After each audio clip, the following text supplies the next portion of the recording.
Good morning साथियों, नमस्कार, स्वागत और अभिनंदन आप सभी का। तो आज क्लास को आगे प्रारंभ करते हैं। फटाफट से लाइव आ जाओ और शेयर भी कर दो सेशन को, ताकि और भी विद्यार्थी अपने साथ जुड़ जाएं और अपन इस सेशन को कंप्लीट कर पाए। जैसा कि आपको पता है कि कल अपन एक नई यूनिट अपनी कंप्लीट हो गई थी और उसके बाद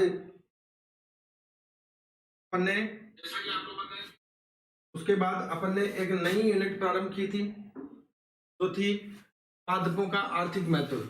ये अपन बिंदु पढ़ रहे थे और पादपों के आर्थिक महत्व में हमने कल बात कर ली थी कि 4 प्रकार के पादपों के बारे में पढ़ेंगे। एक औषधीय महत्व के पादप, एक तेलीय महत्व के पादप, एक रेशे प्रदान करने वाले पादप और एक मसाले प्रदान करने वाले पादप। तो 4 प्रकार के पादपों के बारे में हम पढ़ेंगे, जिसमें कल अपन ने औषधीय महत्व के पादप जो है वो कंप्लीट कर लिए थे। आज अपन बच्चे भी 3 कंप्लीट करेंगे इस सेशन में, ताकि आपकी ये यूनिट भी कंप्लीट हो जाएगी। हाँ भाई, गुड मॉर्निंग। गाइडेंस वीडियो नहीं आया? हाँ सुरेश, बिल्कुल यार, मैं बना दूंगा। कल थोड़ा सा इलेक्ट्रिसिटी वाली प्रॉब्लम रही थी। सालू कह रही है कि आवाज से नहीं आ रही। सालू, मैंने आपको कल भी बताया था कि आप शायद कल या परसों तक, 1 या 2 दिन में वो जो वॉइस मशीनरी है वो पहुंच जाएगी। तो उसके बाद आपको एकदम क्लियर सुनाई देगा, मतलब कोई भी आवाज से संबंधित प्रॉब्लम नहीं आएगी। आपको आज और कल 2 दिन और थोड़ा सा एडजस्ट करना ही पड़ेगा, ठीक है? फिर उसके बाद कोई दिक्कत नहीं है। चलो तो शुरू करते हैं। अब अपन बात करते हैं आज सेकंड बिंदु अपना, और दूसरा जो है दोस्तों वो है तेलीय महत्व के पादप। हेडिंग लगाएं, तेल प्रदान करने वाले पौधे। तेल प्रदान करने वाले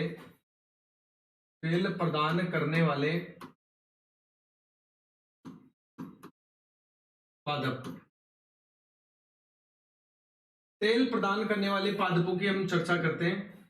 और दोस्तों, तेल प्रदान करने वाले जो पादप हैं, इनमें हम 4 पादपों के बारे में पढ़ेंगे, जिसमें सबसे पहले नंबर 1 पर है अपना सरसों। क्या है? सबसे पहले सरसों के बारे में बात करेंगे। हाँ भाई, real Rajasthani, good morning, share करो भाई। हाँ बिल्कुल कंटिन्यू है। चलिए, तो सबसे पहले हम बात करेंगे दोस्तों सरसों की। तो हेडिंग लगाइए सरसों। हेडिंग लगाइए दोस्तों सरसों, ठीक है? सरसों हेडिंग लगाइए। सबसे पहली बात वही आपसे पूछेगा, या तो आपको पूछेगा इसका वैज्ञानिक नाम। क्या पूछेगा? वैज्ञानिक नाम पूछेगा। और सरसों का जो वैज्ञानिक नाम है वो है ब्रेसिका कैम्पेस्ट्रिस। क्या है? Brassica campestris. वैज्ञानिक नाम देखिए, ब्रेसिका कैम्पेस्ट्रिस। सरसों का वैज्ञानिक नाम क्या हो गया? ब्रेसिका कैम्पेस्ट्रिस जो है दोस्तों, ये हो गया सरसों का वैज्ञानिक नाम। कुल का नाम पूछे तो ब्रेसिका से याद रखना ब्रेसिकेसी। कुल का नाम याद रखना ब्रेसिका से ब्रेसिकेसी।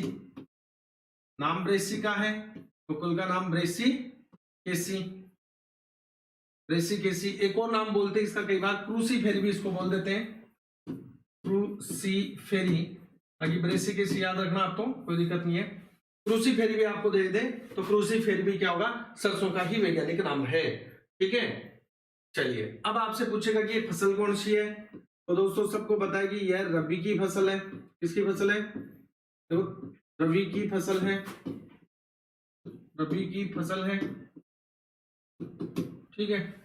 एक होती है रबी की फसल, एक होती है जायद की फसल और एक होती है उनालू, ठीक है? रबी, खरीफ, जायद और एक उनालू भी होती है। तो वैसे अपन 3 ही मुख्यतः याद रखते हैं, रबी, खरीफ और जायद। तो रबी की फसल। फिर आपसे पूछेगी सरसों उत्पादन में भारत का कौन सा स्थान है। तो भारत सरसों उत्पादन में सबसे बड़ा देश है, ध्यान रखना, प्रथम स्थान है। तो लिखिए भारत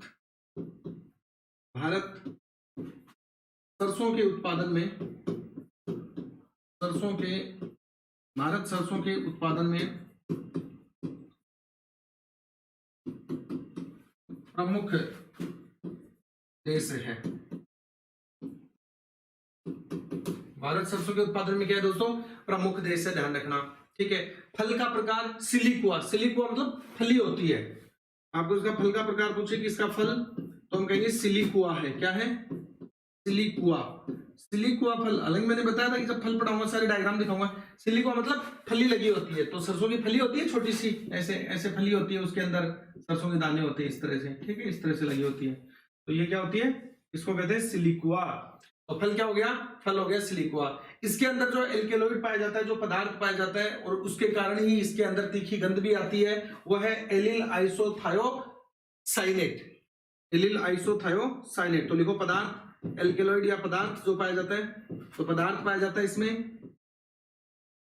एलिल आइसोथायोसाइनेट,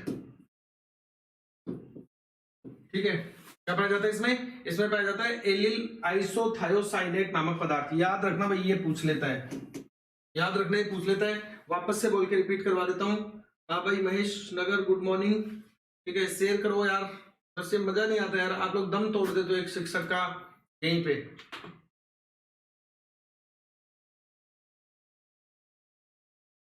यस, तो एलिल आइसोथायोसाइनेट, ठीक है, ये इसके अंदर पाया जाता है, एलिल आइसोथायोसाइनेट पाया जाता है। और भी अगर आपको यहाँ पर कोई बात पूछेगा इसमें, तो वो आपसे ज्यादा कुछ नहीं पूछेगा, वो पूछेगा तीखी गंध किसके कारण आती है, तो हम कहेंगे एलिल आइसोथायोसाइनेट के कारण ही आती है, ठीक है। उपयोग अगर देखें खाना पकाने में, इसके अलावा इसकी जो खली होती है वो पशु आहार के रूप में, और चमड़ा उद्योग में भी इसका उपयोग किया जाता है। आप उपयोग यहाँ पर लिख दो, 3 उपयोग हैं आर्थिक महत्व के, ठीक है। एक तो खाना पकाने के लिए, खाना पकाने में, इसके अलावा इसकी जो खली निकलती है, जब तेल निकालते हैं तो सरसों की जो खली बच जाती है, खली, इस खली का उपयोग पशु आहार के रूप में, खली का प्रयोग किसमें, पशु आहार के रूप में। और दोस्तों चमड़ा उद्योग में भी उपयोग किया जाता है, टैनिंग की क्रिया में,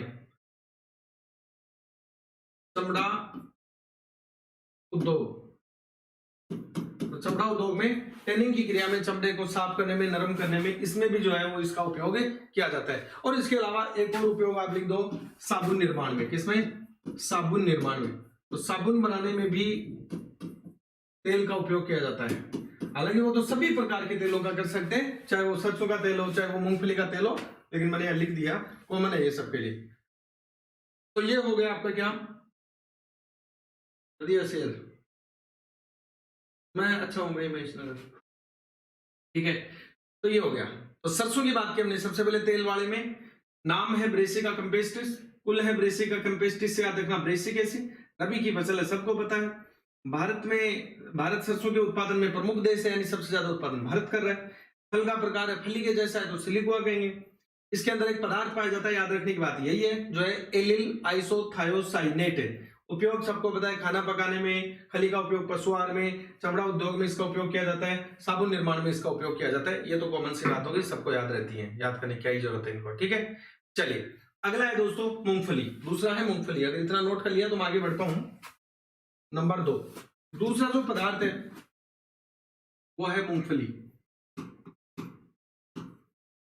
तेल प्रदान करने वाले पादपों में दूसरे पादप की हम बात करें तो ये है दोस्तों मूंगफली। देखो मूंगफली के बारे में क्या क्या प्रश्न बनते हैं। सबसे पहला प्रश्न तो बनता है वैज्ञानिक नाम, और इसका वैज्ञानिक नाम है एराकिस हाइपोजिया। क्या नाम है, एराकिस हाइपोजिया इसका वैज्ञानिक नाम है, एराकिस हाइपोजिया, एराकिस हाइपोजिया, ये क्या है, इसका वैज्ञानिक नाम है दोस्तों, ठीक है। कुल आपसे पूछे इसका कुल याद रखना भाई, इसका कुल याद रखना, इसका कुल है लेग्यूमिनेसी। क्या है, लेग्यूमिनेसी, क्या है इसका कुल, लेग्यूमिनेसी। अभी याद करा दूंगा लेग्यूमिनेसी का मतलब क्या है। लेग्यूमिनेसी इसलिए क्योंकि इसमें लेग्यूम लगा होता है।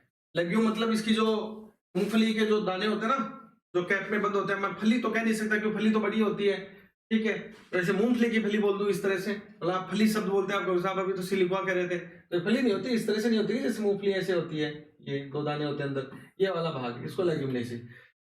ये जो मूंगफली है इसका नाम एराकिस हाइपोजिया है, कुल का नाम लेग्यूमिनेसी है। लेग्यूमिनेसी कुल के पादपों की एक विशेषता होती है दोस्तों कि इनकी जड़ों में गांठें पाई जाती है। जो भी पौधे लेग्यूमिनेसी कुल के अंतर्गत आते हैं, चाहे वो मटर हो, चाहे वो चना हो, चाहे वो मूंगफली हो। ठीक है, ये सभी क्या होते हैं, ये लेग्यूमिनेसी कुल में आते हैं। और लेग्यूमिनेसी कुल के पादपों की विशेषता ये है कि लेग्यूमिनेसी कुल के पादप नाइट्रोजन स्थिरीकरण का कार्य करते हैं। क्या करते हैं, नाइट्रोजन फिक्सेशन का कार्य करते हैं। अब आप कहेंगे साहब नाइट्रोजन फिक्सेशन का कार्य कैसे करते हैं? हाँ भाई सपना, गुड मॉर्निंग, शेयर करो यार सेशन को। नाइट्रोजन फिक्सेशन का कार्य कैसे करते हैं? तो यहाँ पर जो लेग्यूमिनेसी कुल का होगा वो क्या करेगा, वो करेगा नाइट्रोजन फिक्सेशन, N2 यानी नाइट्रोजन फिक्स यानी फिक्सेशन, हिंदी में कहते हैं नाइट्रोजन स्थिरीकरण। क्या होता है नाइट्रोजन स्थिरीकरण?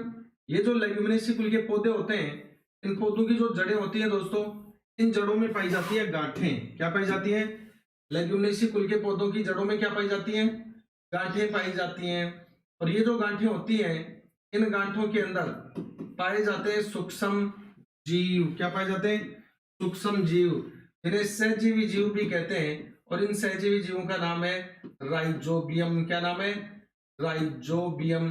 तो राइजोबियम नामक सूक्ष्म जीव, राइजोबियम नामक सूक्ष्म जीव कहां पाए जाते हैं? इन पौधों की जड़ों की गांठों में पाए जाते हैं।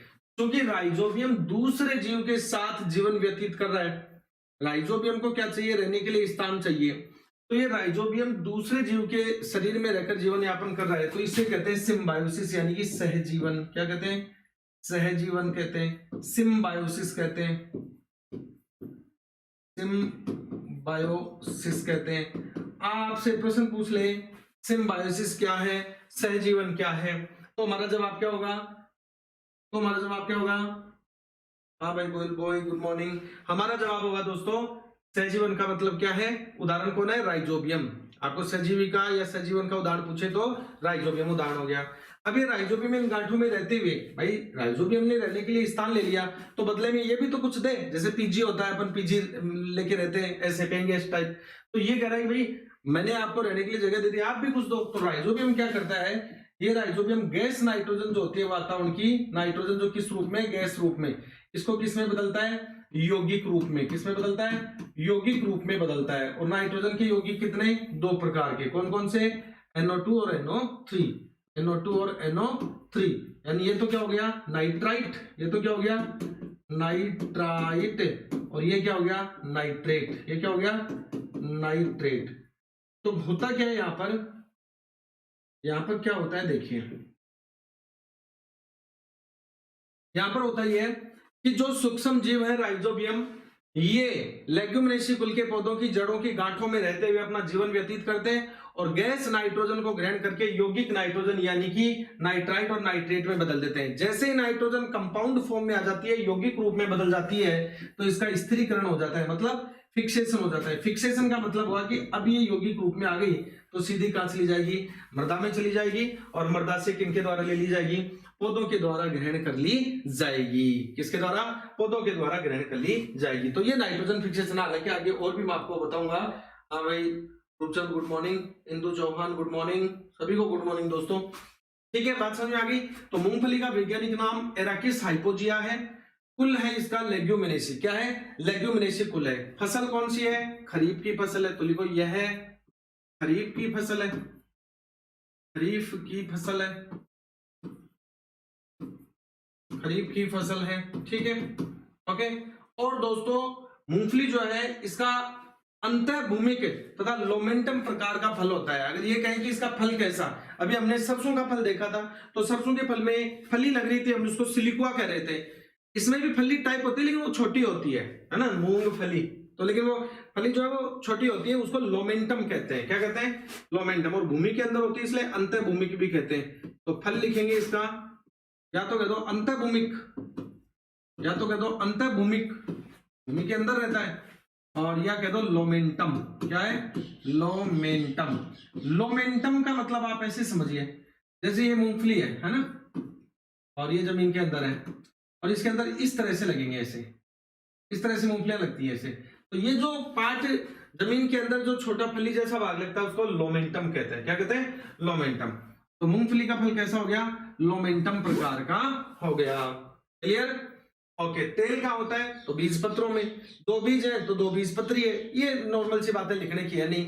बीजों में तेल की प्रतिशतता बहुत ज्यादा होती है, 40 से 50% तेल की मात्रा होती है, ये बात जरूर लिख दो। बीज सॉरी ऐसे लिखो,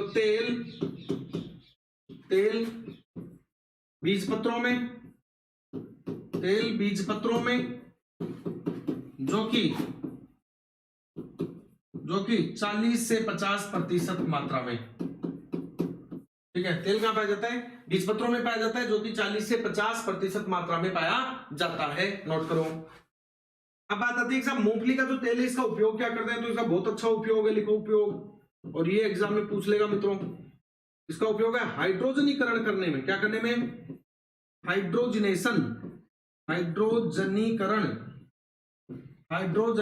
करने में, हाइड्रोजनीकरण करने में बोले तो हाइड्रोजनेशन में। किसमें? हाइड्रोजनेशन में हम मूंगफली के तेल का उपयोग करते हैं। अब आप कहेंगे साहब हाइड्रोजनेशन होता क्या है? तो हाइड्रोजनेशन होता है कि जब भी हम क्या करते हैं, वनस्पति घी बनाते हैं, ठीक है, वनस्पति घी बनाते हैं, तो वहां पर मूंगफली के तेल का उपयोग हाइड्रोजनीकरण करने में किया जाता है। कि मूंगफली के तेल में वनस्पति घी कैसे बनाते हैं? मूंगफली के तेल में जब हाइड्रोजन गैस प्रवाहित करते हैं तो उसे हाइड्रोजनीकरण कहते हैं, और इस प्रक्रिया के द्वारा इस तेल से क्या बनता है? वनस्पति के घी बनता है, जिसको आम बोलचाल में अपन डालडा घी कहते हैं। तो उसका निर्माण होता है, ठीक है। परशुराम पुष्करना, जय श्री कृष्णा। मेरे प्यारे सर को आपका वीडियो देखा यस्टरडे को, बहुत प्यारा लगा। आज से जुड़ रहा हूं मैं ऑफलाइन क्लास के साथ। क्या बात है पुष्कर जी, बहुत बहुत आभार आपका, बहुत बहुत धन्यवाद। श्याम स्वामी सर, सीटी में 210 नंबर आ रहा भाई, बहुत सारे हैं, क्या करेगा इनसे ज्यादा का, ठीक है, आराम से हो जाएगा। महेश नगर वाले भैया कह रहे हैं भाई ओबीसी का होगा 120 जूनियर अकाउंटेंट में। हाँ हाँ बिल्कुल, इतनी नहीं जाएगी, ठीक है। बताऊंगा, एक गाइडेंस वीडियो मेरे को बनाना था कल, मैं नहीं बना पाया क्योंकि मैं पूरा एनालिसिस करके बनाऊंगा। ऐसे नहीं, मुझे कोई टीआरपी या कोई व्यूज नहीं चाहिए तो मैं आ जाऊं ऐसे ही बस थंबनेल लगा के कि ये देखो क्या होने वाला है ना। मुझे ये बातें बतानी यथार्थ आवश्यक बात है। मुझे उन विद्यार्थियों से मतलब ना है ना रहेगा जो सिलेक्ट नहीं होंगे, ठीक है। मुझे जो सिलेक्ट होंगे ना 5200 कोई जो है, बस इनसे मतलब है, सीधी बात ये। हाइड्रोजनीकरण समझ गए? हाइड्रोजनेशन में मूंगफली के तेल का उपयोग किया जाता है। क्या है हाइड्रोजनीकरण? कि मूंगफली के तेल में हाइड्रोजन गैस प्रवाहित करके वनस्पति घी बनाने की प्रक्रिया। तो आप चाहे तो लिख सकते हैं हाइड्रोजनीकरण करने में। अब ये प्रक्रिया को आप ऐसे शॉर्ट में यहां दर्शा सकते हो, मूंगफली तेल तो एक अभिक्रिया के रूप में लिख दो, मूंगफली का तेल, अभिक्रिया यही बना दो, ये H2 प्रवाहित कर रहे हैं हाइड्रोजन, तो ये हो रहा है हाइड्रोजनीकरण, हाइड्रोजनीकरण हो रहा है, हाइड्रोजन प्रवाहित करें तो हाइड्रोजनीकरण, और यहाँ बन रहा है वानस्पतिक घी। वानस्पतिक घी मैंने शॉर्ट में लिख दिया हुआ है ना, वानस्पतिक घी बन गया। तो वानस्पतिक घी बनाने में मूंगफली के तेल का उपयोग किया जाता है कि मूंगफली के तेल का हाइड्रोजनीकरण करके इसमें हाइड्रोजन गैस प्रवाहित करके, ठीक है। हाँ जरूर आना भाई, समझ रहे बात को। तो मूंगफली के तेल का हाइड्रोजनीकरण करके और वनस्पति घी बनाया जाता है। चलो आगे बात करते हैं। अभी मैंने कहा सहजीवन वाली बात बताई थी, एक क्रॉप रोटेशन में भी इसका उपयोग करते हैं। किसमें करते हैं? क्रॉप रोटेशन, यहां लिख देना अगला उपयोग, क्रॉप रोटेशन, फसल सस्यावर्तन, फसल सस्यावर्तन, या इसको हिंदी में मैं लिख दूं चक्रण, फसल चक्रण, या ये शब्द भी याद रखना भाई, थोड़ा अलग सा है, सस्यावर्तन। और इंग्लिश वाले रोटेशन लिख लेंगे, क्रॉप रोटेशन। इंग्लिश वाले क्या कर लेंगे? Crop rotation. क्रॉप रोटेशन का मतलब है फसलों को अदल बदल कर बोना। फसल चक्रण का मतलब है फसलों को अदल बदल के बोना। फसल सस्यावर्तन का मतलब है फसलों को अदल बदल के बोना। मतलब एक खेत है, उसमें आपने इस बार बाजरा बा दिया, फिर गेहूं बा दिया, तो उसके बाद वापस बाजरा नहीं बाओगे आप देखोगे कि मृदा की उर्वरा क्षमता कम हो गई, तो मृदा की उर्वरा क्षमता को वापस लाने के लिए, फर्टिलिटी को वापस लाने के लिए, नाइट्रोजन की मात्रा वापस कंजप्ट करने के लिए हम क्या करते हैं? दो फसलों के बीच में इसको बो देते हैं। जैसे हमने बाजरा बोया, फिर हमने क्या बो दिया? हमने बो दिया जैसे गेहूं बोया, गेहूं के बाद हमने उसी खेत में मूंगफली बोई, फिर मूंगफली हटाने के बाद हमने बाजरा बो दिया, फिर हमने क्या किया? गेहूं बोया, फिर मूंगफली बो दी बीच में, इस तरह से। तो मृदा की उर्वरा शक्ति को बनाए रखने के लिए दो फसलों के बीच में मूंगफली, या फिर यूं कहूं लेग्यूमिनेसी कुल के पौधों को उगाया जाता है। चना भी हो सकता है, मटर भी हो सकता है, या मूंगफली भी हो सकती है, उनको उगाना। तो दो फसलों के बीच में लेग्यूमिनेसी कुल के पौधों को उगाना ही फसल चक्रण या सस्यावर्तन कहलाता है, जिससे मृदा की क्या बनी रहती है? उर्वरा क्षमता बनी रहती है, बोले तो फर्टिलिटी बनी रहती है, क्योंकि राइजोबियम होते हैं। राइजोबियम क्या करेंगे, नाइट्रोजन का स्त्रीकरण करके और मृदा में नाइट्रोजन की मात्रा को बढ़ा देंगे, और नाइट्रोजन बढ़ गया तो मृदा की उर्वरता क्षमता बढ़ जाती है। अब वो कई बार ये पूछ लेता है इसमें कौन कौन सा विटामिन पाया जाता है, तो मूंगफली में विटामिन ए और बी प्रचुर मात्रा में पाए जाते हैं, ध्यान रखना। देखो इसमें विटामिन ए व बी प्रचुर मात्रा में, ठीक है। कौन से विटामिन पाए जाते हैं मूंगफली में, तो मूंगफली में ए और बी जो विटामिन होते हैं वो प्रचुर मात्रा में पाए जाते हैं।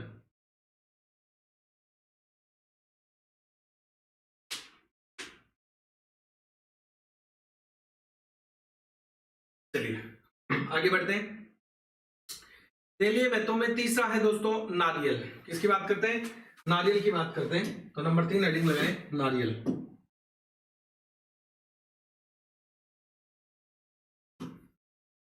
नारियल से भी हमें तेल प्राप्त होता है, नारियल भी तेलीय पादप है, ठीक है। हम नारियल से जो तेल प्राप्त होता है उसके बारे में बात करते हैं। तो नारियल के बारे में क्या क्या एग्जाम में प्रश्न बनाएगा, पहला बनाएगा वैज्ञानिक नाम का। तो नारियल का वैज्ञानिक नाम है कोकस न्यूसीफेरा। क्या है, कोकस न्यूसीफेरा। न्यूसीफेरा दोनों यूनिट से मिला के कम से कम 4 से 5 क्वेश्चन आएंगे।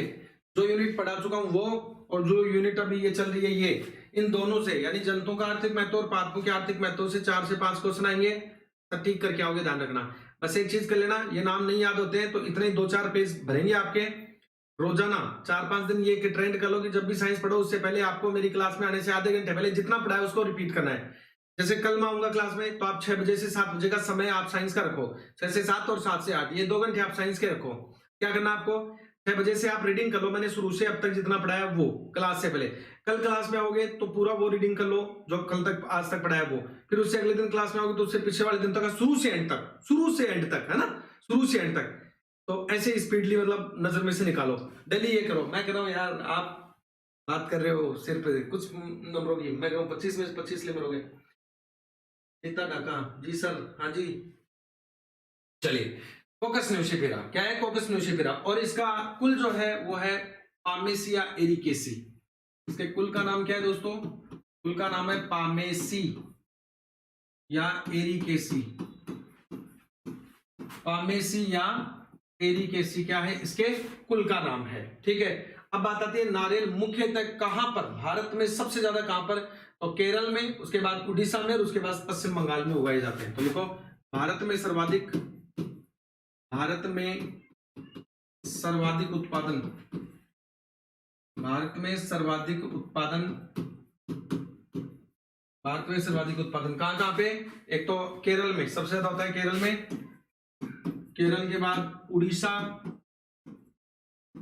और फिर होता है पश्चिम बंगाल में, पश्चिम बंगाल, ठीक है। केरल तो वैसे आपको याद रहेगा यार, नारियल वारियल की पूजा वो सारी चीजें उधर ज्यादा होती हैं, ठीक है। तो केरल में, केरल के बाद उड़ीसा, फिर पश्चिम बंगाल। तो मुख्य याद रखो आप, तो केरल याद रखो, पहली एक नाम याद रखो केरल, ठीक है। चालू करिए जी गुरु जी, हाँ जी, ठीक है। बात क्लियर हो गई इतनी, चलिए इतनी बात क्लियर होगी तो आगे चलते हैं। ये जो नारियल का पौधा होता है ना, इस नारियल के पौधे पे क्या होता है, पत्तियां ऐसे ऊपर की ओर होती है, इस तरह से देखा होगा आपने, ठीक है, इस तरह से, और यहीं पे नारियल लगते हैं यहाँ पे। तो ये जो पत्तियों का ऊपर क्राउन होता है, ताज, तो हम लिखेंगे कि शीर्ष पर पत्तियों का क्या होता है, ताज होता है। इसमें लिखो नारियल में, या इसमें डायरेक्ट लिखो ना यार, इसमें शीर्ष पर, नारियल के पौधे में शीर्ष पर पत्तियों का ताज होता है, पत्तियों का ताज होता है, यानी पत्तियां ऊपर ही होती हैं, शीर्ष पर ही होते हैं, इसलिए कह देते हैं कि ताज है ये, ठीक है। वृक्ष की ऊंचाई पूछ ले तो 10 से 25 मीटर की ऊंचाई होती है। वृक्ष की हाइट आपसे पूछे तो ये कितनी होती है, ये होती है 10 से 25 मीटर, ठीक है, 10 से 25 मीटर होती है। तो उधर लिख लो कहीं भी, आप अपने हिसाब से नोट कर लो। पौधे की लंबाई कितनी होती है, 10 से 25 मीटर लंबाई होती है दोस्तों। इसका फल देखें तो वो अस्टिल, स्पेडिक्स, या कह दो अस्थिल फल होता है। क्या होता है, अस्टिल फल। इसका जो फल होता है, इसके फल को कहते हैं अस्थिल, फल को क्या कहते हैं? अस्थिल फल कहते हैं। फल जो उसको क्या कहते हैं? अस्थिल कहते हैं। अस्थिल का मतलब होता है एक तरह से ड्रुप ही होता है ना। अस्थिल का मतलब भी एक तरह से क्या होता है? ड्रुप होता है। नारियल देखा ना आपने, इस तरह से होता है, ऐसे पैक होता है बीच में। तो ये जो बीच वाला भाग है हार्ड वाला भाग ये फिर अंदर ये व्हाइट वाला पार्ट होता है ना। तो ये हार्ड होता है, कठोर होता है। जो कठोर होता है उनको अस्थिल कहते हैं। क्या कहते हैं? अस्थिल कहते हैं। इसके अंदर क्या होता है दोस्तों? इसके अंदर भ्रूण और भ्रूणपोष पाया जाता है। कैसे? मैं आपको समझाऊं यहां से क्या प्रश्न पूछेगा। मैं पहले डायग्राम बनाता हूं छोटा सा। ये नारियल है, हमने नारियल को छील लिया, ये व्हाइट वाला भाग आ गया। इस व्हाइट वाले भाग में आप देखते हैं छोटा सा इस तरह से एक बीज होता है, इस तरह से। ये वाला जो भाग है ये तो है भ्रूण। क्या कहलाता है? भ्रूण। और नारियल का ये जो व्हाइट वाला भाग जिसको हम खाते हैं, या फिर अगर पानी का नारियल है तो उसमें पानी भरा हुआ है, तो ये कहलाता है भ्रूणपोष। या तो नारियल में भरा हुआ पानी, या जो भाग नारियल का व्हाइट वाला हम खाते हैं ये कहलाता है भ्रूणपोष। और यहाँ से यही प्रश्न सबसे बेहतरीन बनता है कि नारियल का खाने योग्य भाग कौन सा है, नारियल का कौन सा भाग हम खाते हैं। तो नारियल का भ्रूण और भ्रूणपोष दोनों भाग हम खाते हैं। नारियल का भ्रूण और भ्रूणपोष जो है ये दोनों भाग हमारे द्वारा क्या होते हैं? खाए जाते हैं। ठीक है, तो एक तो ये ध्यान रखना। अब वो कई बार पूछ लेते नारियल का पानी क्या है, तो वो नारियल का पानी है एंडोस्पर्म है। क्या है? एंडोस्पर्म है, भ्रूणपोष है। भ्रूणपोष को इंग्लिश में बोलते हैं एंडोस्पर्म।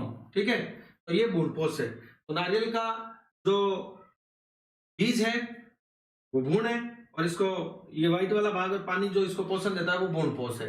ठीक है, क्लियर? तो ये दोनों ही भाग खाए जाते हैं। यूं लिख दो आगे यूं करके इनको, ये दोनों भाग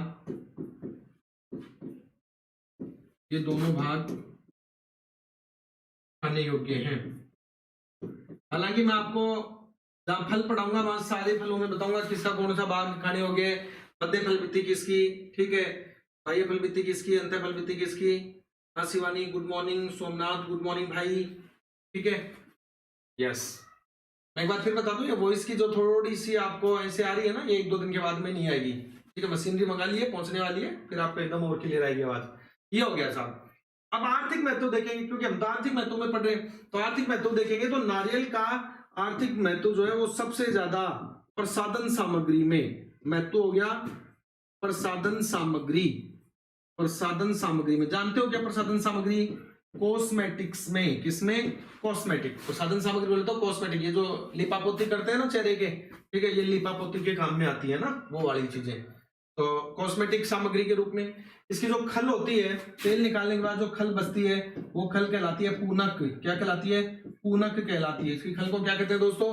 पूनक कहते हैं। जो पौष्टिक पशु आहार है, खल शब्द आ गया तो मुझे यहाँ लिखने की जरूरत नहीं है कि पौष्टिक आहार है कि नहीं है, तो पशु आहार है ये। तो भाई खल शब्द लिख दिया तो पशु आहार तो अपने आप हो गया। पूछ लेगा खल को कहते क्या है? पूनक। और इसका जो पानी होता है उसमें पोषक तत्व पाए जाते हैं। पानी में क्या पाए जाते हैं? पोषक तत्व। और पोषक तत्व पाए जाते हैं तो हम उनको बेचेंगे तो अर्थ अर्जन करेंगे, धन अर्जन करेंगे। तो आप देखते हो ना, रेडी वाले लगा के बेचते हैं, 30 रुपए 40 रुपए 50 रुपए का एक नारियल देते हैं कि नहीं देते? देते हैं। ठीक है, तो वो क्या हो गया? इसका आर्थिक महत्व हो गया। क्या हो गया? वो हो गया इसका आर्थिक महत्व। ठीक है, अंकुर मीना गुड मॉर्निंग। यार शेयर कर दो दोस्तों, शेयर कर दो, रिक्वेस्ट करो, निवेदन करो, आदेश करो। आपको ये समझ नहीं आ रहा, इतने से बच्चों में नहीं आता मजा यार। अंदर से वो जो है ना, ऑफलाइन में 400-400 500-500 बच्चों को एक साथ बैठा कर पढ़ने वाले आदमी जब लाइव पढ़ाते हैं, और लाइव में जब पता चल रहा है कि बहुत अच्छे बच्चे हैं नहीं, तो फिर वहां यार आनंद नहीं आता। देखो मैं सीधा कह रहा हूँ आप लोगों को, इतना कुछ, वो भी यूट्यूब पर, वो भी रेगुलरली। इतना तो पेड क्लासों में आप जाओगे तो वो भी फिक्स टाइम पे शुरू नहीं होती है, जितने फिक्स टाइम पे और कंटिन्यू ये चल रही है। ठीक है, शेयर करो, नहीं तो छुट्टी मार लूंगा मैं, ये ध्यान रखना। बस लास्ट बोल दिया अब मैंने। चलिए आगे चलते हैं। अब बात करते हैं किसकी? अगला तेलीय महत्व का अगला जो पादप है वो है कौन?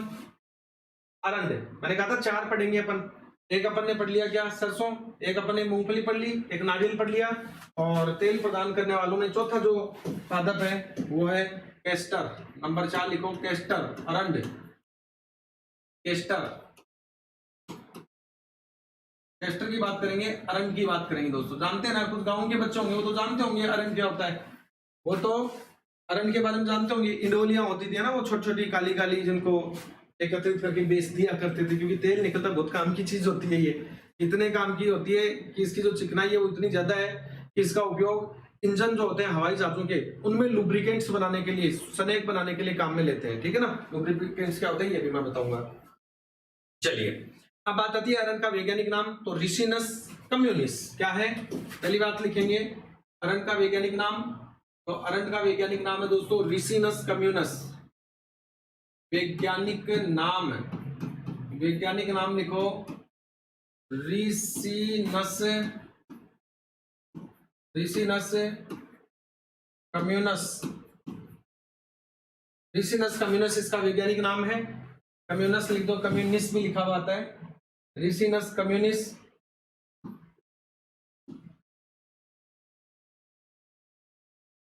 रिसिनस कम्युनिस जो है इसका क्या है वैज्ञानिक नाम है दोस्तों। कुल का नाम पूछे तो U4BAC। कुल का नाम क्या है, कुल का नाम है U4BAC। कुल का नाम है U4BAC। कुल का नाम क्या है U4BAC कुल का नाम है। इसके फल को कहते हैं रेगमा। क्या कहते हैं, रेगमा कहते हैं। फल क्या है, रेगमा। इसके फल को कहते हैं रेगमा। समझना क्या है, हालांकि फलों में बताऊंगा, फिर भी बता देता हूं। आपने अगर अरंड का फल देखा होगा इस तरह से, तो इस तरह से होता है वो, है ना। तो प्रॉपर बताऊं आपको, इस तरह से होता है। बाहर वाला जो भाग है ना उसमें ऐसे ग्रीन ग्रीन इस तरह से ये बाहर से निकले होते हैं इस तरह से, फिर वो ऐसे ऐसे बटा होता है ऐसे, है ना, इस तरह से ऐसे बटा होता है भागों में। फिर प्रत्येक भाग में एक क्या होती है, बीज होती है इस तरह से। तो ये जो भाग है ना, अब इसको सिंपल बनाता हूं मैं। ये जो भाग है ऐसे गोल भाग, इसके बाहर ये जो इस तरह से ये जो बाहर निकले हुए ना, इनको रेगमा कहते हैं। तो ऐसा जो फल होता है उसको क्या कहते हैं, रेगमा कहते हैं। क्या कहते हैं मित्रों, रेगमा फल कहते हैं। ठीक है, ये भी गुणपोषी है। इसके बीज भी कैसे गुणपोषी, आपसे कहे कि निम्न में से किन किन के बीज गुणपोषी हैं, तो गुणपोषी बीजों में एक तो नारियल आ जाएगा और एक आ जाएगा आपका अरंड। अब आप इंसाब गुणपोषी का मतलब क्या है, तो देखो गुणपोषी का मतलब ये है, आप जब इसका बीज देखोगे ना, अरंड का बीज देखेंगे तो आपको एक ऐसी संरचना मिलेगी। ठीक है, ये ऊपर तो काला काला भाग होगा उसका कवर, और ये सामने की ओर एक छोटा सा ऐसे बीज जैसी भाग होगी, और ये बीच में बिल्कुल ये व्हाइट भाग, उसमें गुदगुदेदार व्हाइट भाग भरा रहेगा जिसके अंदर तेलीय पदार्थ होता है। इस तरह से ऐसा बीज होता है। इसको छीलेंगे तो ये भाग निकलेगा, ये व्हाइट वाले भाग में ऑयल होता है। तो ये जो बीज है इसका, ये बीज यहीं से पोषण ले रहा है। ये वाला भाग गुणपोष है, ये जो अंदर व्हाइट वाला भाग बता रहा हूँ जिसमें तेल है, ये गुणपोष है, और ये इसका बीज है ऊपर वाले सिरे पर। तो इसको पोषण जो है वो यहीं से मिलता है, बीज को पोषण यहीं से मिलता है, और बीज को पोषण यहीं से मिलता है, बीज को पोषण यहीं से मिलता है। इस कारण ये गुणपोषी हो गए। जब बीज को पोषण गुणपोष से मिलता है तो गुणपोषी हो गए। ठीक है, उपयोग देखेंगे। उपयोग में महत्वपूर्ण बात, अगर हम इनका महत्व देखें, आर्थिक महत्व देखें, उपयोग महत्व बात कर लो या उपयोग बात कर लो, एक ही बात है। तो एक तो हो गया साबुन निर्माण में, साबुन क्योंकि तेलीय पदार्थ है तो साबुन निर्माण में ओसवाल, पांच भाई, ठीक है, उज्जवल, ये सारे इसी से बनाते हैं, तो साबुन निर्माण में इसका उपयोग करते हैं। इसके अलावा वार्निश उद्योग में, पेंट और वार्निश, पेंट जो कलर पेंट करवाते हैं ना अपन घरों में दीवारों पे, ये पेंट व वार्निश, जो पेंट के अंदर थोड़ा तेलीय पदार्थ मिलाते हैं वो वार्निश कहलाता है। तो पेंट आप जानते हो, कलर पेंट, तो पेंट व वार्निश निर्माण में भी इसका उपयोग किया जाता है। इसके अलावा दोस्तों ध्यान रखना, चमड़ा उद्योग में भी इसका उपयोग करते हैं। इसमें चमड़ा उद्योग में टैनिंग की क्रिया में, चमड़ा उद्योग में टैनिंग की क्रिया में, मतलब क्या हुआ, चमड़े को साफ करना टैनिंग कहलाता है, नरम करना टैनिंग कहलाता है। ठीक है, और एक हवाई जहाज के इंजनों के स्नेहक बनाने में, हवाई जहाज के इंजनों के स्नेहक, हवाई जहाज के एरोप्लेन के इंजनों के, हवाई जहाज के इंजनों के शुष्क स्नेहक लिख दो, स्नेहक की जगह ड्राई लुब्रिकेंट, शुष्क स्नेहक बनाने में, ड्राई लुब्रिकेंट्स बनाने में, ड्राई लुब्रिकेंट्स, ड्राई लुब्रिकेंट जानते हो, जैसे ग्रीस है, कोई चीज जाम हो जाती है, हम वहां तेल लगाते हैं तो तेल क्या करता है, लुब्रिकेशन का काम करता है। आप सर्विस कराते हैं अपने स्कूटर मोटरसाइकिल वगैरह की, उसके इंजन में आप कैस्ट्रोल ऑयल डलवाते हैं, वो क्या है, लुब्रिकेंट है ना, चिकनाई वाला पदार्थ जो सूखे का प्रतिरोध करे, वो शुष्क स्नेहक कहलाता है। ठीक है, बात क्लियर। चलिए आगे बढ़ते हैं। नेक्स्ट, तो ये हो गया आपका तेल प्रदान करने वाले पौधों का मामला। ठीक है, तो पहला अपन ने औषधि महत्व के पादप पढ़े 5, फिर अपन ने तेल प्रदान करने वाले पादप पढ़ लिए 4, और अब हम बात करते हैं रेशे प्रदान करने वाले पादप। क्या पढ़ेंगे? रेशे प्रदान करने वाले पादपों की हम बात करने वाले हैं। चलो, तो तीसरा पॉइंट अपना आ गया रेशे प्रदान करने वाले पादप। हेडिंग लगाएंगे तीसरा, रेशे प्रदान करने वाले, रेशे प्रदान करने वाले पादप। तो रेशे प्रदान करने वाले पादपों की हम चर्चा करेंगे। रेशे प्रदान करने वाले पादपों की यदि हम चर्चा करें दोस्तों, तो ये कौन कौन से हैं? तो सबसे पहले मैं इनमें नाम लूंगा मूंज का। किसका नाम लूंगा? मूंज। मूंज नाम सुना होगा आपने, नहीं सुना तो आप सुन लो, मैं बोल रहा हूं ना, मूंज सुन लिया ना। ठीक है, तो मूंज जिससे हम गांव के अंदर क्या बनाते हैं? रस्सियां बनाते हैं, जिनको आम बोलचाल में जेवड़ी कहते हैं। क्या कहते हैं? जेवड़ियां कहते हैं। हमारी इधर तो जेवड़ियां कहते हैं, आपके क्या कहते हैं पता नहीं। ठीक है, मूंज का वैज्ञानिक नाम पूछे तो सेकेरम मूंजा। क्या है दोस्तों वैज्ञानिक नाम? तो वैज्ञानिक नाम है सेकेरम मूंजा। सेकेरम मूंजा। देखो, मूंज से याद रख लेना, मूंजा। यानी कि लगभग जितने भी वैज्ञानिक नाम है उनमें ट्रिक्स हैं, 2-4 में नहीं, उनको सब लिख के चिपका लो सामने। ठीक है, उनको सुबह शाम रोजाना देखो। तो वैज्ञानिक नाम स्क्रीन उसपे मोबाइल कागज पे लिख के फोटो खींच के मोबाइल के होम स्क्रीन पे लगा लो, जब भी खोलोगे तो दिखेगा। 5 नाम पढ़ लेना। ओके, वैज्ञानिक नाम क्या हो गया? सेकेरम मूंजा हो गया। कुल का नाम पूछे तो ग्रेमिनी। कुल का नाम क्या है? ग्रेमिनी। देखो, ग्रेमिनी गेहूं के कुल का नाम भी ध्यान रखना। कुल का नाम ग्रेमिनी, जो आगे मैं अनाज में पढ़ाऊंगा। आपके अनाज, दालें और फल और सब्जियां, ये बिंदु भी दिए हुए अलग से, वो बिल्कुल अलग पढ़ाऊंगा एक एक। तो ग्रेमिनी कुल का नाम हो गया। अब इसका जो तना होता है, जैसे ये मूंज का पौधा है, ये इस तरह से, तो ये जो इसका तना होता है, इस तने को कहते हैं सेंटा। क्या कहते हैं? सेंटा। तो मूंज का जो तना होता है, लिखो इसके तने को, मूंज के पौधे के तने को, इसके तने को, स्टेम को, तना बोले तो स्टेम, इसका जो स्टेम है, इस स्टेम को, तने को सेंटा कहते हैं। क्या कहते हैं? सेंटा कहते हैं। इसके तने को क्या कहते हैं दोस्तों? इसके तने को सेंटा कहते हैं, ध्यान रखना। इसी सेंटा को पीट पीट कर, ना, बहुत सारे सेंटा की गठरी बना लेते हैं इसे। ठीक है, और इसको पीट पीट के क्या करते हैं? इसको पीट पीट के इससे रेसे निकाल लेते हैं। क्या निकाल लेते हैं? पीट पीट के रेसे निकालते हैं। वो रेसे क्या कहलाते हैं? रस्सी बनाने के काम में आते हैं। तो मूंज के पौधे के तने व पत्तियों को पीट कर क्या प्राप्त करते हैं? हम रेसे प्राप्त करते हैं। तो स्तंभ हो गया सेंटा। आगे लिखो, पत्ती व तने को, तना बोले तो सेंटा को, पत्ती व तने को पीट पीट कर रेसे प्राप्त किए जाते हैं। रेसे, फाइबर प्राप्त किए जाते हैं, फाइबर प्राप्त किए जाते हैं, रेसे प्राप्त किए जाते हैं। और इन्हीं रेसों का उपयोग क्या करेंगे? रस्सियां बनाएंगे। तो लिख दो, मूंज से रस्सियां बनाई जाती हैं। मूंज से रस्सियां बनाई जाती हैं, रस्सियां बनाई जाती हैं। मूंज से क्या बनाई जाती हैं? रस्सियां बनाई जाती हैं। इनमें कोई बहुत ज्यादा है नहीं, नॉर्मल सी बात है। सेंटा है, सेकेरम मूंजा कहते हैं, और सेंटा वाले भाग से जो है वो रेशे प्राप्त किए जाते हैं। ओके, चलिए फिर आता है दोस्तों कपास। अगला जो रेशे वाला पादप है, अगला रेशेदार पादप आता है कपास। नोट कर लो इतना।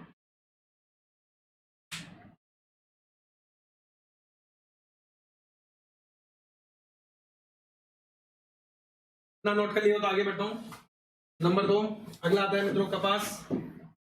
रेशे वालों में क्या आता है? कपास आता है, कॉटन। कपास की बात करते हैं नंबर 2। इसमें वो बीटी कपास है, वो आपको मैं वहां बायोटेक्नोलॉजी में पढ़ाऊंगा, इसलिए यहां चर्चा नहीं करूंगा, मैं पहले ही बता देता हूँ।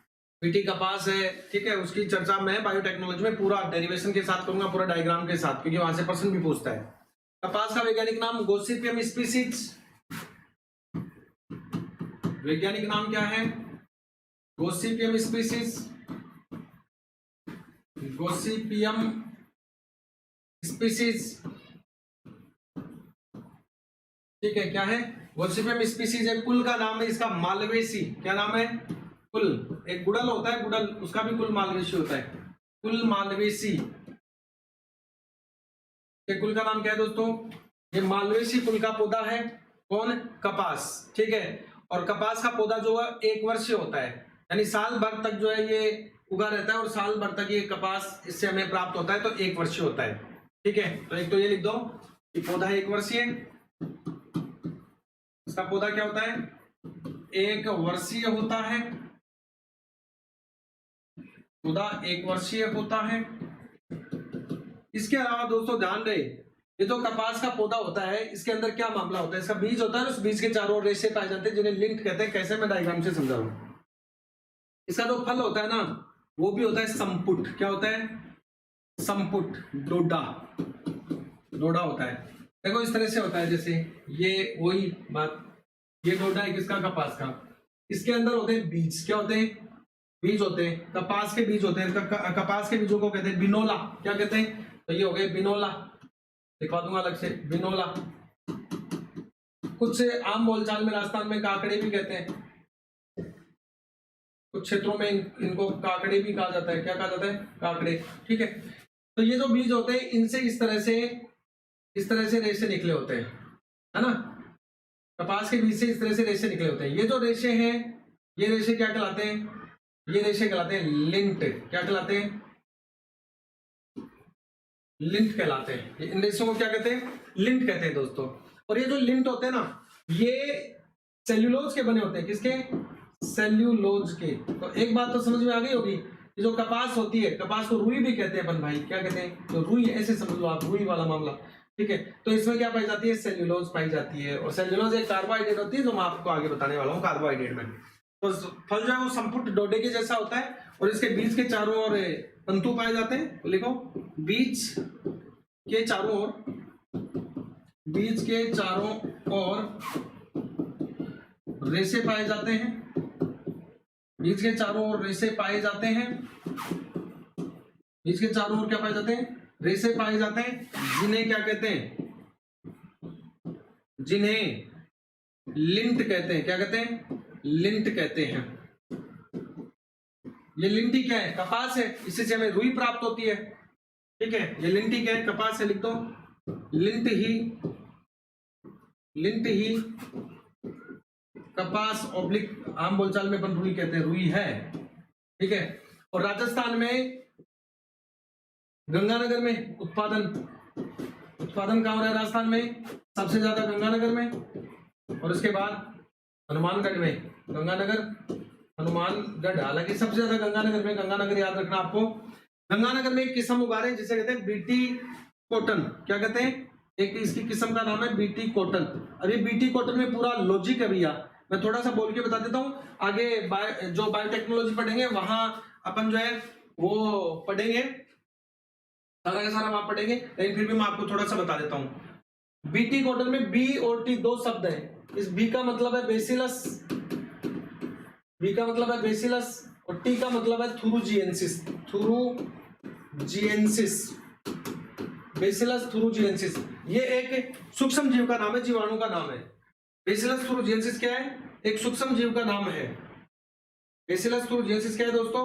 एक सूक्ष्म जीव का नाम है, ध्यान रखना। और ये सूक्ष्म जीव क्या करता है?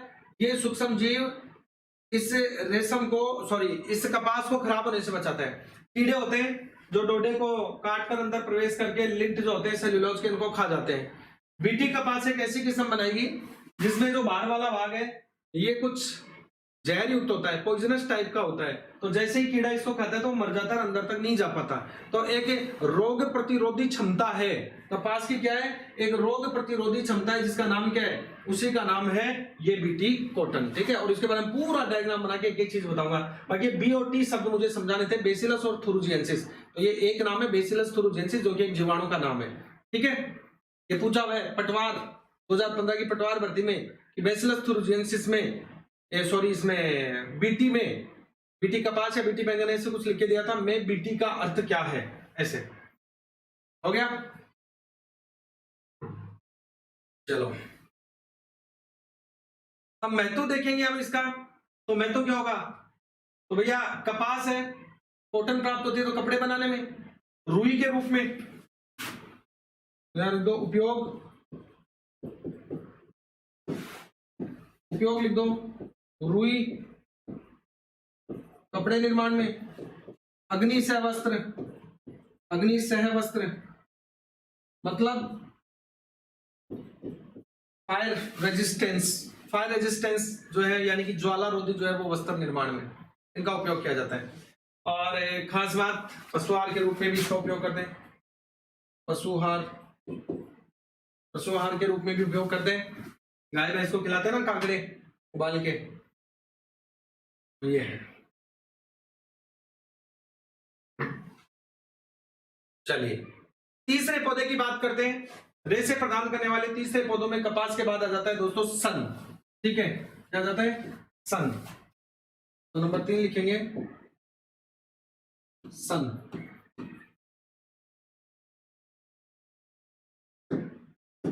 वही सबसे पहले बात क्या करेगा?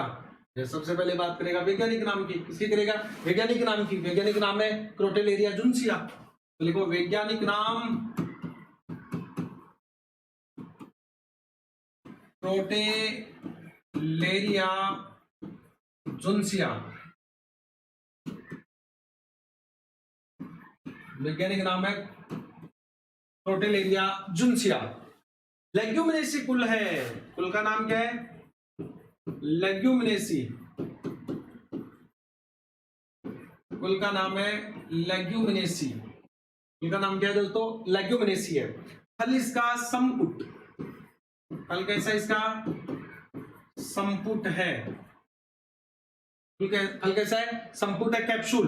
संपुट को हम कह सकते हैं कैप्सूल, कैप्सूल जैसा है। फल संपुट है बोले तो कैप्सूल है। ठीक है। और सन जो है, इस सन के पौधे से हमें रेशे प्राप्त होते हैं और इन रेशों को कहते हैं बास्ट। क्या कहते हैं? बास्ट। ये प्रश्न पूछ सकता है। देखो इससे प्राप्त रेशों को, इससे यानी सन से, इससे प्राप्त रेशों को, इससे प्राप्त रेशों को बास्ट कहते हैं। बास्ट कहते हैं। इससे प्राप्त रेशों को क्या कहते हैं? बास्ट कहते हैं। अब उपयोग क्या है इसका? तो इसके उपयोग सुनो भैया। मछली पकड़ने का जाल बनाने में, मैं तो या उपयोग लिखो या आर्थिक में तो एक ही बात है। ठीक है। तो पहला तो हो गया मछली पकड़ने का, मछली पकड़ने का जाल बनाने में, मछली पकड़ने का जाल बनाने में इसका उपयोग किया जाता है। ठीक है। इसके अलावा जो सिगरेट होती है, सिगरेट के पीछे जो टिश्यू पेपर लगा होता है, वो जो रुई सी लगी होती है ना, वो तो सिगरेट के पीछे फिल्टर, एक तरह से सिगरेट के पीछे फिल्टर, वह टिश्यू पेपर बनाने में, वह टिश्यू पेपर बनाने में, वह टिश्यू पेपर बनाने में। ठीक है। ओके। और इसी का उपयोग हरी खाद के रूप में, ग्रीन मैन्योर के रूप में खेतों में भी इसको डाला जाता है। लेग्यूमिनेसी कुल का रह गया ना, इसलिए खाद के रूप में काम आएगा, क्योंकि गांठे तो उसमें राइजोबियम जीवाणु है, तो नाइट्रोजन स्थिरीकरण करेंगे। तो एक लिख दो हरी खाद के रूप में।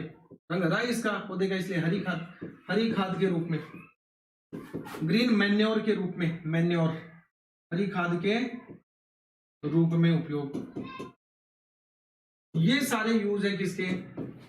ये सारे सन के उपयोग। किसके दोस्तों? सन के उपयोग है। सुरेश कह रहे स्क्रीन क्या भाई? सुरेश बताओ क्या हुआ स्क्रीन को? मेरे पास भी चल रहा है, यहाँ पे एकदम सही चल रहा है स्क्रीन। ये देखो मैं बार बार इधर यही तो देखता रहता हूँ, सही चल रहा है कि नहीं। कमेंट्स देख लेता हूँ। अगला है हेम्प या भांग। नेक्स्ट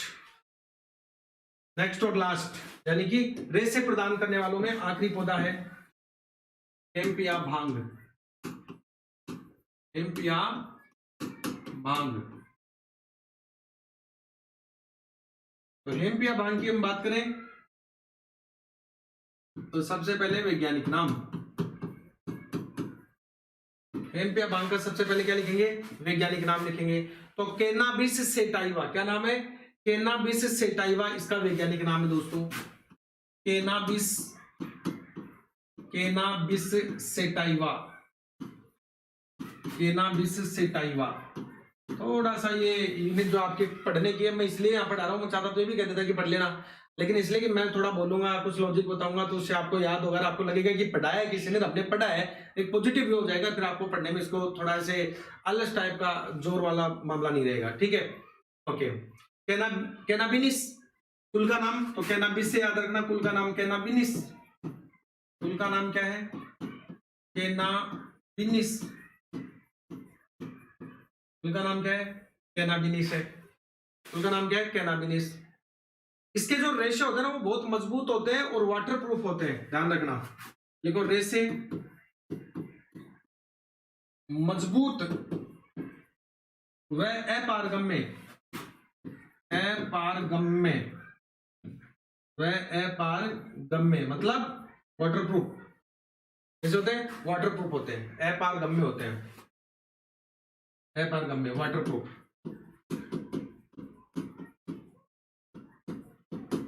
जैसे मजबूत होते हैं, अपारगम्य होते हैं, बोले तो वाटर प्रूफ होते हैं दोस्तों, ध्यान रहे। और वाटर प्रूफ होते हैं तो इनका उपयोग क्या करेंगे?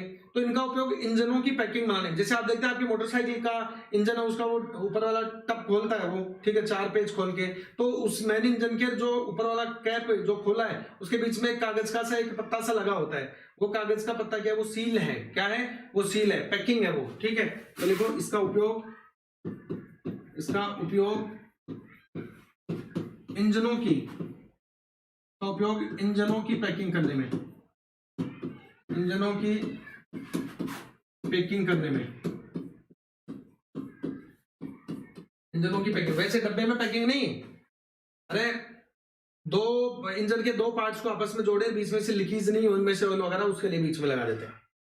ठीक है, इनके बीच में उनसे एल्केलॉइड्स भी प्राप्त होता है, क्योंकि भांग है तो एल्केलॉइड्स भी प्राप्त होते हैं, एल्केलॉइड्स प्राप्त होते हैं, ये औषधीय महत्व में भी चला जाता है, ये ध्यान रखना। ठीक है, इसमें ज्यादा है नहीं, बस यही याद रखना आपको। वैज्ञानिक नाम है कैनाबिनिस सेटाइवा, कैनाबिस सेटाइवा। कुल का नाम है कैनाबिनिस। रेशे मजबूत और अपारगम्य, रेशे मजबूत और अपारगम्य वाटरप्रूफ होते हैं, इसलिए इनका उपयोग किसमें करते हैं? इंजनों की पैकिंग में इनका उपयोग किया जाता है। इंजनों की पैकिंग में क्या किया जाता है? इनका उपयोग किया जाता है दोस्तों। अब बात करते हैं मसाले प्रदान करने वाले। नंबर 4 और लास्ट, इस यूनिट का आखिरी पड़ाव आ गया है। चौथे प्रकार के पादप हैं मसाले प्रदान करने वाले। मसाले प्रदान करने वाले, तो मसाले प्रदान करने वालों में अगर अपन देखें तो सबसे पहला एक नाम अपन लेंगे किसका दोस्तों? तो वो लेंगे हम लौंग का, क्लोव का। लौंग बोले तो क्लोव। ठीक है, लौंग की बात करें तो वैज्ञानिक नाम ज्यादा नहीं है, इनमें छोटे छोटे चीजें हैं। वैज्ञानिक नाम 2-3 बातें याद रखना इनकी। तो सीजीजियम एरोमेटिकम, सीजीजियम एरोमेटिकम, सीजीजियम एरोमेटिकम। ठीक है, और इसका कुल का नाम रहने दो, कोई इतनी बड़ी बात है नहीं, मिटेसी कुल है, वैसे चाहो तो आप लिख लो कुल मिटेसी, भाई सभी का लिखा तो इसका भी लिख लो। कुल है इसका कौन? मिटेसी कुल है। कहां से प्राप्त होती है? इंपोर्टेंट, ये इंपोर्टेंट, प्राप्ति। तो प्राप्ति होती है पुष्प कलिका से। किससे? पुष्प कलिका से। प्राप्ति पुष्प कलिका से, प्राप्ति पुष्प कलिका से। ये पुष्प नहीं है, बीज नहीं है, पुष्प की कलिका है, तो पुष्प कलिका से प्राप्त होती है। और एक लौंग के पौधे से लगभग 60 वर्ष तक जो है दोस्तों वो लौंग प्राप्त होता है। ठीक है, एक पौधे से 60 वर्षों तक, 60 साल तक, 60 ईयर्स तक लौंग प्राप्त होती है, लौंग प्राप्त होती है। ठीक है, लौंग का उपयोग सब लोग जानते हो। इसका मुख्य उपयोग जो है वो लिखो इत्र निर्माण में। उपयोग इत्र निर्माण में, इत्र निर्माण में यानी कि सेंट बनाने में, परफ्यूम बनाने में, और सब्जियों में, इत्र निर्माण में और सब्जियों वगैरह में भी इसका उपयोग किया जाता है। ठीक है, इसके अलावा आप देखें तो आप ये भी देख सकते हो, टूथपेस्ट में भी आता है, टूथपेस्ट।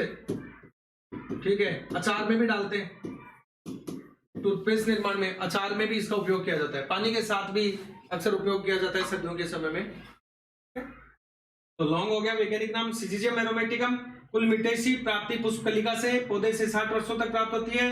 निर्माण इत्र निर्माण में, सब्जियों व टूथपेस्ट और साथ में अचार में इसका उपयोग किया जाता है।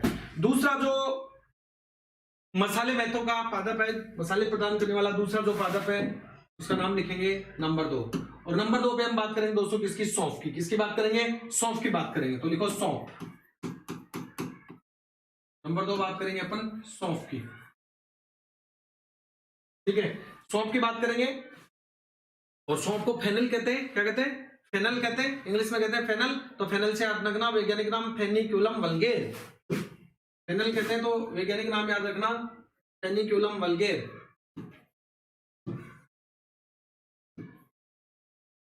वैज्ञानिक नाम क्या हो गया, तो वैज्ञानिक नाम हो गया फेनिक्यूलम वल्गेर।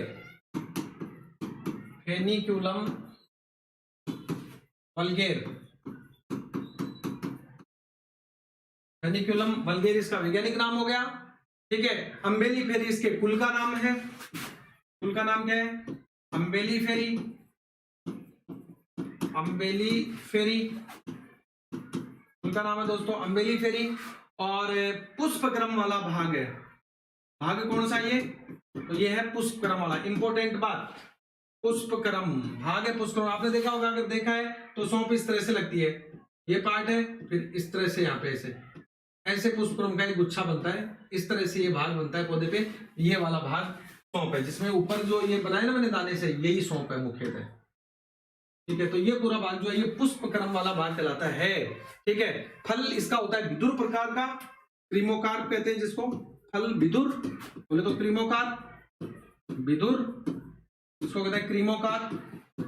क्रीमोकार्प क्या होता है, ये सारा मैं फल में आपको बताऊंगा। इस तरह से होती है ना सौंफ, ऐसे बीच में लाइन से खींची होती है, बटा हुआ भाग होता है, ऐसे को कहते हैं विदुर, ठीक है। विदुर होता है, क्रीमोकार्प होता है। इसमें सुगंध आती है और इसमें मीठापन होता है, उसके लिए एक पदार्थ इसमें पाया जाता है फेनकोन। क्या पाया जाता है, फेनकोन। तो लिखो फेनकोन पदार्थ पाए जाने के कारण, फेनकोन पदार्थ पाए जाने के कारण, फेनकोन पदार्थ पाए जाने के कारण यह सुगंधित, सुगंध आती है इसमें, वह मीठी होती है। फेनकोन पदार्थ के कारण यह सुगंधित व मीठी होती है, वह मीठी होती है। कौन, सौंफ, ठीक है।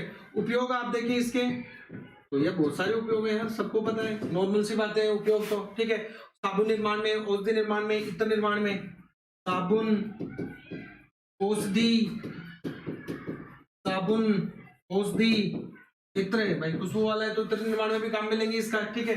तो साबुन, औषधि, इत्र, सब्जी, मसाले, अचार, ठीक है। पेट की बीमारियां, सब्जी, मसाले, सब्जी बनाने में, मसाले बनाने में, अचार बनाने में, पेट, बच्चों में पेट की बीमारियां, पेट की बीमारियों में, इन सब में क्या किया जाता है, इन सब में सौंफ का उपयोग किया जाता है। सब में क्या किया जाता है, सौंफ का उपयोग। तो वैज्ञानिक नाम हो गया फेनिक्यूलम वल्गेर, कुल हो गया अम्बेलिफेरी, भाग हो गया पुष्पक्रम वाला भाग, बता दिया मैंने। फल हो गया विदुर, क्योंकि इस तरह से कट से लगे होते हैं, लाइन खींची होती है। क्रीमोकार्प, इसमें पाया जाता है फेनकोन नामक पदार्थ, और फेनकोन पदार्थ पाए जाने के कारण ये कैसा होता है, सुगंधित होता है, मीठा भी होता है। उपयोग है इसका साबुन निर्माण में, औषधि निर्माण में, इत्र निर्माण में, सब्जी, मसाले, अचार आदि के निर्माण में इसका उपयोग किया जाता है, ठीक है। और अब इस यूनिट का सेकंड लास्ट बिंदु आ गया है काली मिर्च। सेकंड लास्ट बिंदु है काली मिर्च, फिर लाल मिर्च, फिर अपनी यूनिट कंप्लीट अभी कुछ देर में। तो ये काली मिर्च की बात कर लेते हैं थोड़ी सी। वैज्ञानिक नाम याद कर लो एक तो काली मिर्च का जो वैज्ञानिक नाम है दोस्तों ध्यान रखना, वो है पाइपर नाइग्रम। काली मिर्च का वैज्ञानिक नाम क्या है, काली मिर्च का वैज्ञानिक नाम है पाइपर नाइग्रम। पाइपर नाइग्रम, काली मिर्च का वैज्ञानिक नाम है पाइपर नाइग्रम। नाइग्रम शब्द काली मिर्च के लिए लिया जाता है। और इसका वैज्ञानिक नाम हो गया, कुल का नाम पाइपेरेसी हो जाएगा, पाइपर से याद रखना, पाइपेरेसी। कुल का नाम पाइपर से याद रखना, पाइपरेसी। पाइपर से याद रखना क्या, पाइपरेसी, ठीक है। फल इसका गोल होता है, थोड़ा हार्ड होता है, इसलिए ड्रुप फल। जो गोल और हार्ड होगा वो फल कैसा होगा, ड्रुप। फल कैसा हो गया इसका, ड्रुप फल हो गया, ठीक है। गंध आती है इसमें, गंध किसके कारण आएगी, गंध किसके कारण, तो इसमें एक पदार्थ पाया जाता है जिसका नाम है पाइपरीन। क्या पाया जाता है इसमें, पाइपरीन। देखो सारा पाइपर के आगे पीछे घूम रहा है मामला, पाइपर नाइग्राम, पाइपरेसी, पाइपरीन। तो पाइपरीन के कारण विशेष गंध आती है, पाइपरीन के कारण विशेष गंध आती है। पाइपरीन के कारण क्या आती है इसमें, विशेष गंध आती है। पाइपरीन के कारण इसमें क्या आती है दोस्तों, विशेष प्रकार की गंध आती है। आर्थिक महत्व देखें तो पाचन क्रिया को सुगम बनाता है, ठीक है। तो महत्व अगर अपन देखें तो पाचन संबंधी बीमारियों में, ठीक है, पाचन संबंधी बीमारियों के अलावा सर्दी जुकाम में, सर्दी जुकाम लग जाती है तो काढ़ा बनाने में, सर्दी जुकाम में काढ़ा, सर्दी जुकाम में काढ़ा बनाने में इसका उपयोग किया जाता है। और आंखों की ज्योति के लिए भी आवश्यक है, आंखों की ज्योति, आंखों की ज्योति के लिए, आंखों की ज्योति के लिए, वो वाली ज्योति नहीं, धोखेदार वाली नहीं, आंखों की ज्योति की बात कर रहा हूं, ठीक है। ये हो गया। और अब आखिरी बात करते हैं अपन, और इस यूनिट का लास्ट बिंदु आपके सामने लाल मिर्च, मिर्च के साथ पूरा करूंगा, ठीक है। तो लिखो नंबर 4, मसाले देने वाले पौधों में नंबर 4 लाल मिर्च, लाल मिर्च। लाल मिर्च की बात कर लेते हैं अपन। वैज्ञानिक नाम, वही 4 लाइनें याद रखनी है ओनली। वैज्ञानिक नाम तो कैप्सिकम एनुअम, क्या है, कैप्सिकम एनुअम। अब आप कहेंगे साहब हरी मिर्च का नाम, अरे उसका भी नाम कैप्सिकम एनुअम होगा। फिर आप कहेंगे लाल मिर्च क्यों लिखा, क्यों नहीं लिखा, तो हरी मिर्च को मसाले के रूप में थोड़ी काम में लेते हैं कि आप उसको कूट के और रख लोगे, कूट के छान के और पाउडर बना के थोड़ी रख लोगे, नहीं ना, किसको रखोगे, लाल मिर्च को। इसलिए मसाले के रूप में तो क्या बात करेंगे, लाल मिर्च की बात करेंगे। मसाले के रूप में तो बात करेंगे क्या, लाल मिर्च ही।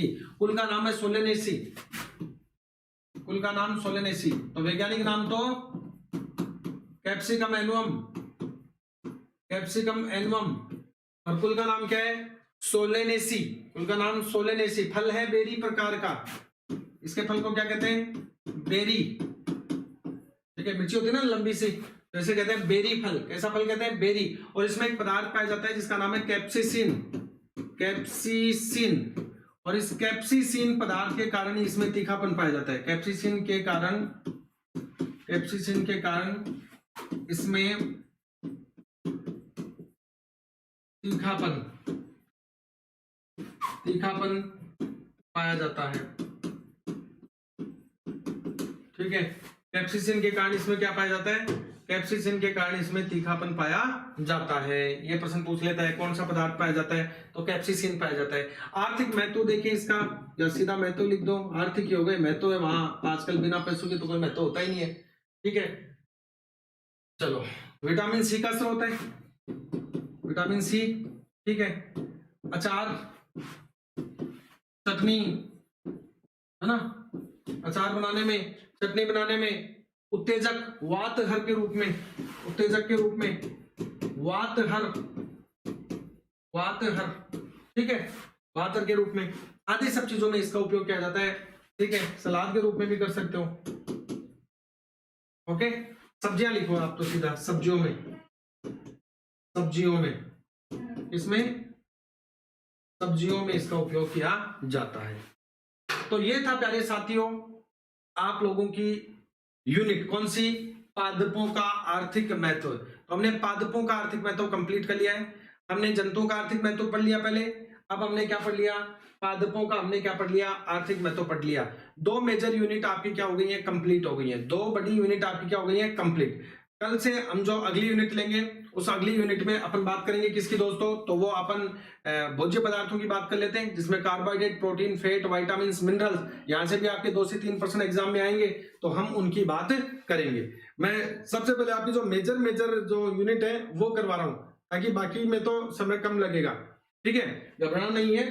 किसी भी तरीके से घबराना नहीं है, पूरा कराऊंगा आराम से इसी तरह से, एक एक लाइन टू लाइन। अभी तो अपने पास 40 दिन है अपनी तरह से, वैसे तो 51-52 दिन आप लोगों के पास है, और मैं 40 दिन में आपको पूरा करवा दूंगा।